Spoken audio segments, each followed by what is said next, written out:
Welcome again to Thinking About Science, and in this lecture we're going to examine some forms of explanation in science and look at how explanation gets used in science. In this lecture we're going to examine forms of explanation in science. In science, the task of explanation can be accomplished in a couple of ways, by the use of explanations properly so called and by the use of definitions. Explanations can tell us why something is the case, why for example the sky is blue, and in this case the explanation provides a covering law about causal connections that can be used to give the explanation. Now, a definition is a kind of explanation that has to satisfy a more stringent condition. That is, that the word to be defined and what the definition tells us must have the same meaning. They must be synonymous or interchangeable. For example, the word bachelor and unmarried man as the definition.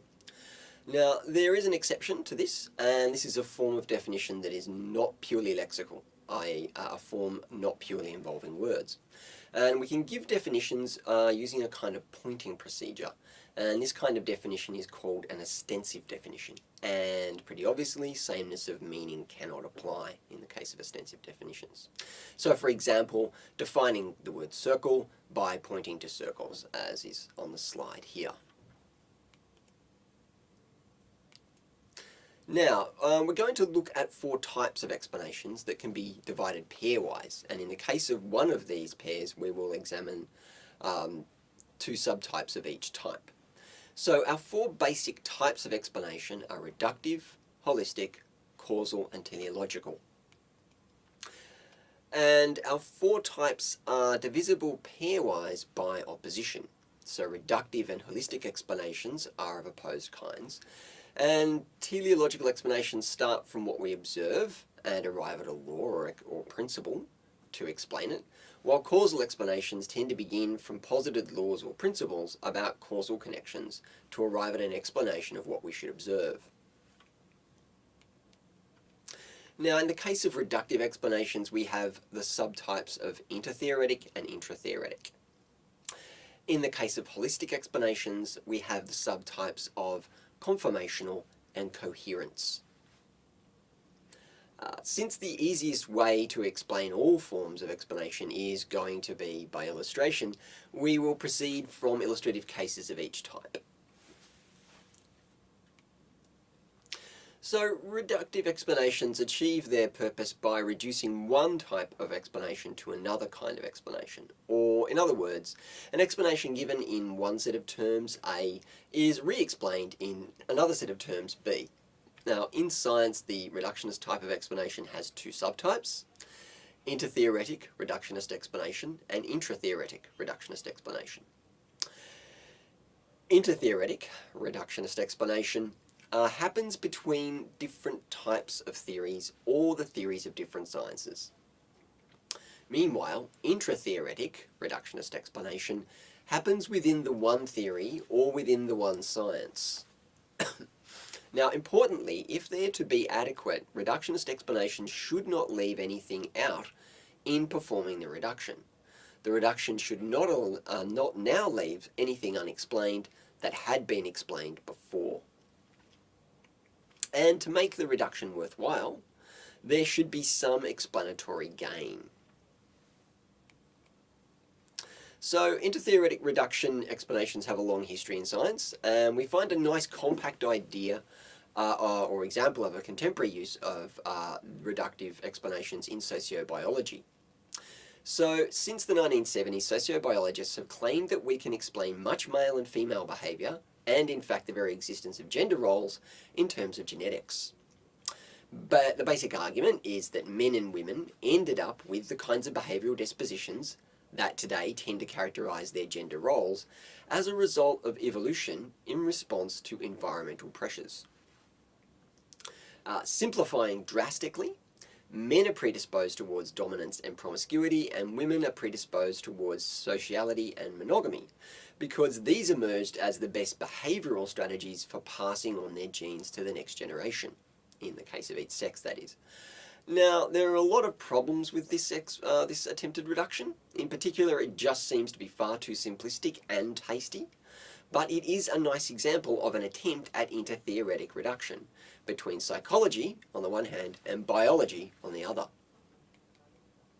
Now, to elaborate with a bit more detail, early sociobiologists thought their attempted reduction was feasible because they saw themselves as joining a long tradition of attempts at intertheoretic reduction in science. It had long been supposed that it might be possible to take biological explanations and reduce them to chemical explanations, say in terms of biochemistry, and in turn to take chemical explanations and reduce them to explanations at the level of the physics of atoms that made chemical molecules, or made up chemical molecules.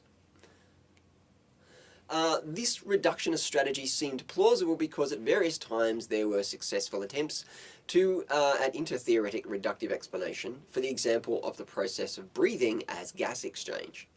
Now, thus it was supposed that biological laws, if there are any, could be explained in terms of laws of chemistry, and those in turn could be explained in terms of the laws of physics.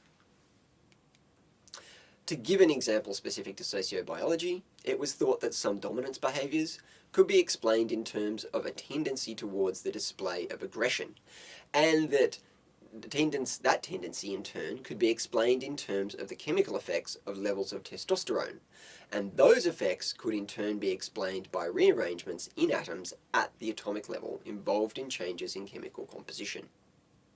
Now, the jury is still out on whether such a grand intertheoretical reduction is possible, but many are hopeful about it.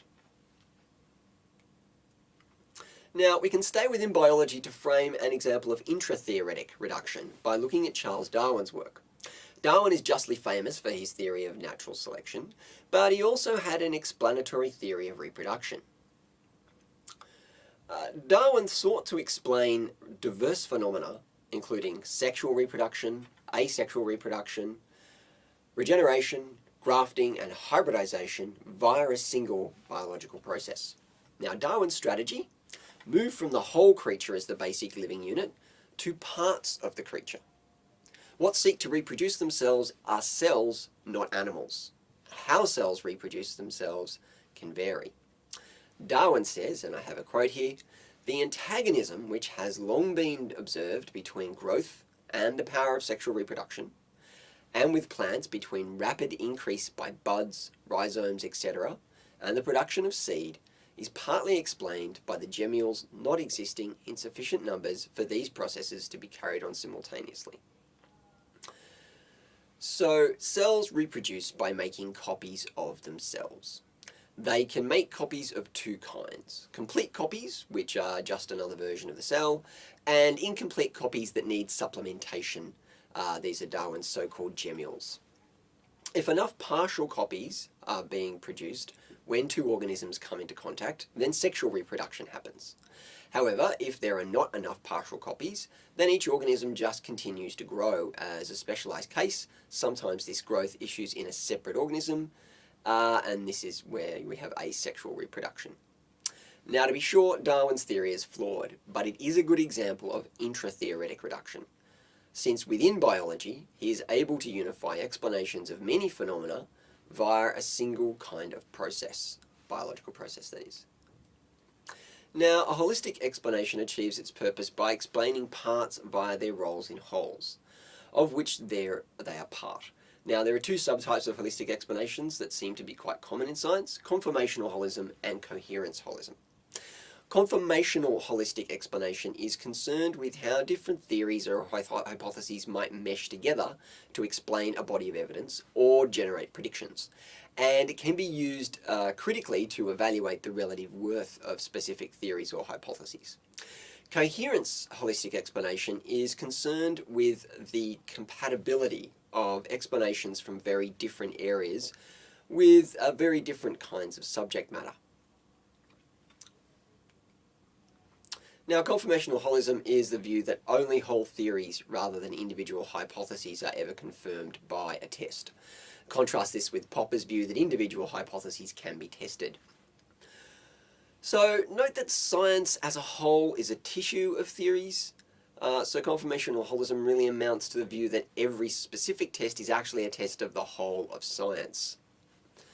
Now we can see how this works by considering a specific example.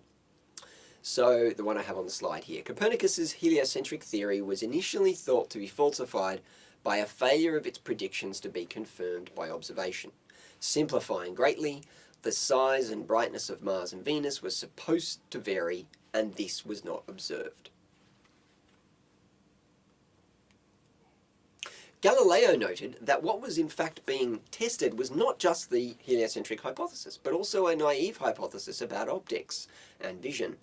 That what we saw, or thought we saw, was what was there. Now, in accord with conformational holism, that means that what was actually tested by the observation, or the observations, was the composite of heliocentrism and the optics or vision hypothesis. And Galileo noted that we could save heliocentrism by questioning the optics or vision hypothesis, and that was in fact what he went on to do. Now, coherence holism in explanations is about the compatibility of the various explanations we accept. Theories of generation in the 17th and 18th centuries give a handy example of this. So these theories had to explain a number of things. On the one hand, the explanations drawn from various results of research into generation, including Harvey's result that intercourse did not seem to lead to conception, the fact that offspring can resemble their parents, and observations of the development of insects during metamorphosis, among other things. And two, on the other hand, the creationist religious framework that said that an infinitely powerful God created all life in the very first days of creation.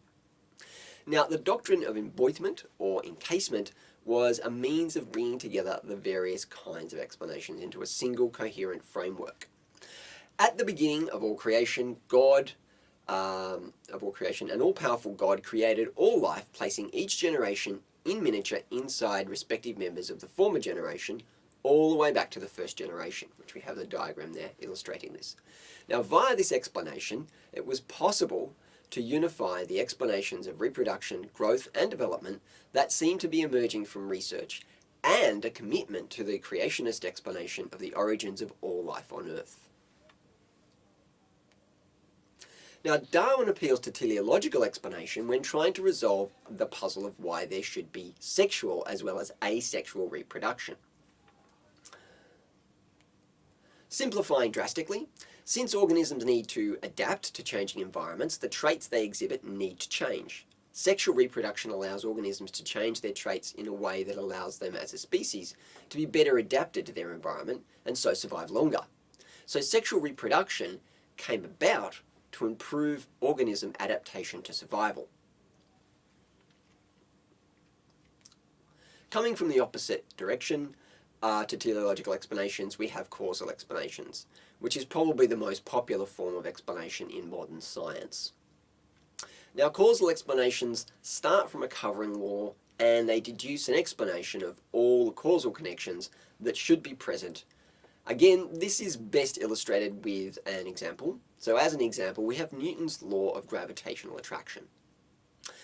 Every object in the universe attracts every other object with a force directed along the line of centers for the two objects that is proportional to the product of their masses and inversely proportional to the square of the separation between the two objects. So, and I got this from the web. As you can see there's a web address for it. So using this law and the information about the masses of the objects involved, we can deduce an explanation of the gravitational effect each object has on the other. Now, along with other information, this law can be used to predict orbital locations that bodies in a system like our solar system should have. A mismatch between our observations and our predictions would be an indication that not all the relevant causes of gravitational attraction had been accounted for. For example, that there is a body missing from our list of the bodies in our solar system that are supposed to be all orbiting one another. So we should finish up for today. So just to recap, we started off with some definitions and explanations, and we talked a bit about the differences and similarities between them. And then we talked about 4 kinds of explanation in science. We went and talked about reductive explanation, and we talked about two subtypes of reductive explanation, being intertheoretical and intratheoretical. And we talked about holistic explanation and about two subtypes of holistic explanation, being conformational and coherence. We then went on to talk very briefly about teleological explanations and to give an example, and we very briefly talked about causal explanation at the end, the most popular form of explanation in modern science. Now, next time we'll be talking about science and technology. Thanks for watching.